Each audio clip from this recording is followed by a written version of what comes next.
খেতে চাইছেন, হেলদি খাবার খেতে চাইছেন, তাহলে আজই এটি বানিয়ে তৈরি করে খেয়ে দেখুন।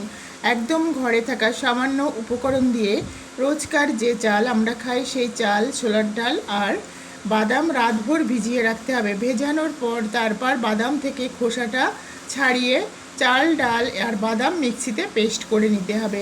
পেস্ট করে নেওয়ার পর কিছু পরিমাণ ভেজিটেবলস, এখানে জোয়ান আর নুন দিতে হবে, পেঁয়াজ কুচি, কাঁচা লঙ্কা কুচি, আদা কুচি, গাজর, ক্যাপসিকাম এগুলি দিয়ে ভালোভাবে চটকে চটকে মেখে একটা গরম থালায় কিছুটা পরিমাণ সর্ষের তেল দিয়ে এটাকে পেস্ট করে দিয়ে তারপর এখানে একটা কড়াইতে জল দিয়ে একটা স্টিক দিয়ে তারপর ঢাকা দিয়ে 5 মিনিট প্রথমে কুক করব। 5 মিনিট পর আমি চেক করে নেব এটা হয়েছে কি না। 5 মিনিট, আরও 5 মিনিট পর দেখা যাক কি অবস্থা হয়েছে। তারপরে এইভাবে কাঁচি দিয়ে